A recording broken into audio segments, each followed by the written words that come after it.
คณะบริหารงานสาวหนุ่มนครวิจันทร์ได้บริจาคเลือดเพื่อช่วยเหลือสังคมและคนเจ็บที่กำลังปิ่นปัวอยู่ในห้องหมอต่างๆ โดยเฉพาะคนที่เป็นพยาธิไข้ยุงลายที่มีจำนวนหลวงหลายในปัจจุบันนี้ท่านดร.จันทราสุขสาครหัวหน้าศูนย์เลือดแห่งชาติกล่าวว่าในปีผ่านมามีความต้องการเลือดเข้าในการปิ่นปัวพยาธิไข้ยุงลายแม้นมีบ่ถึง1 ส่วนห้อยแต่ในปีนี้สูงถึง10 ส่วนห้อยของจำนวนเลือดทั้งหมดเฮ็ดให้ความต้องการเลือดในทั่วประเทศเพิ่มขึ้นสูง30 ส่วนห้อยสาเหตุก็ย้อนการระบาดของพยาธิไข้ยุงลายเป็นจำนวนหลายเฮ็ดให้ต้องส่งเลือดไปภาคกลางและภาคใต้เพิ่มขึ้นเช่นสวรรณเขตจำปาสักเสกองและอัตตปือแต่บอนที่ต้องการหลายที่สุดแม้นอยู่ในนครวิจันทร์หรือห้องหมอศูนย์กลางต่างๆในนั้นห้องหมอมิตรภาพ150เตียงแม้นต้องการหลายที่สุดประมาณ 5,000 กว่าถงซึ่งรวมมีทั้งการปิ่นปัวอุบัติเหตุฉุกเฉินต่างๆฉะนั้นในแต่ละวันศูนย์เลือดแห่งชาติต้องมีเลือดไว้รองรับบ่ต่ำกว่า100 ถงและในแต่ละปีการบริจาคเลือดก็เพิ่มขึ้นเช่นเดียวกันเช่นในปี 2017 ได้เลือด 47,000 ถงปี 2018 50,000 ถงและปี 2019 นี้จะให้ได้ 55,000 ถงปัจจุบันมีผู้ได้บริจาคเลือดสูงสุดถึง80 ครั้งมีจำนวน2 คนอยู่ในนครวิจันทร์การบริจาคเลือดในครั้งนี้ยังเป็นการต้อนรับวันสำคัญต่างๆของชาติเช่นวันยึดอำนาจและวันประกาศใช้รัฐธรรมนูญซึ่งพิธีได้จัดขึ้นในท่าทีที่ผ่านมาอยู่ที่ห้องว่าการนครวิจันทร์โดยการเข้าร่วมของท่านนางสุมาลีธรรมวงศ์เลขาคณะบริหารงานสาวหนุ่มนครวิจันทร์พร้อมได้ภาคส่วนที่เกี่ยวข้องเข้าร่วมส่วนอยู่ที่สถานีวิทยุโทรภาพนครวิจันทร์ก็ได้จัดกิจกรรมบริจาคเลือดขึ้นเช่นเดียวกันเพื่อเป็นการค้ำนับชมเชยวันสื่อมวลชนครบรอบ69 ปี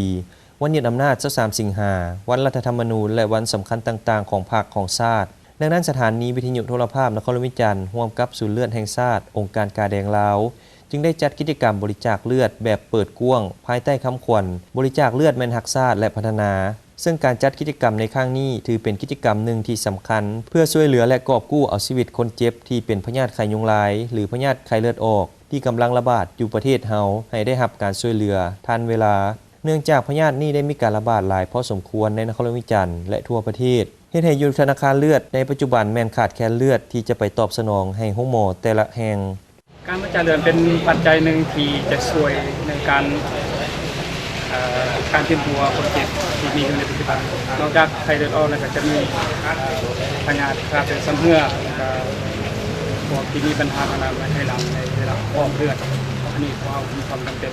นอกจากนั้นก็มีการเกิดอุบัติเหตุต่างๆฉะนั้นเขาอยากเกี่ยวข้องให้สังคมจงได้ช่วยกันในระดมทุกสังคมในมีส่วนการบริจาคเลือดนอกจากจะช่วยเหลือคนเจ็บแล้วยังมีผลดีต่อร่างกายของคนเฮาซึ่งเฮ็ดให้ฮู้พยาธิต่างๆเกี่ยวกับเลือดพร้อมทั้งเป็นการติดตามสุขภาพไปในตัวฉะนั้นทุกคนสามารถมีส่วนร่วมในการบริจาคเลือดได้เนื่องจากเลือดเป็นปัจจัยสำคัญของแพทย์หมอที่ใช้เข้าในการปิ่นปัวคนเจ็บถ้าหากเลือดบ่เพียงพอก็อาจพาให้คนเจ็บเสียชีวิตได้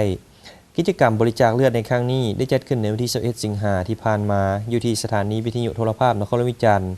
ซึ่งมีท่านสุประสงค์สมภักดีอำนวยการสถานีวิทยุโทรภาพนครวิจันทร์และท่านแพงทองบ้านจันทวงศ์ห้องผู้อำนวยการศูนย์เลือดแห่งชาติเข้าร่วมติดตามรับชมรายการเวียงจันทร์วันนี้ได้ทางโทรภาพแห่งชาติลาวช่อง1ในทุกๆวันพฤหัสเวลา 8:25 น.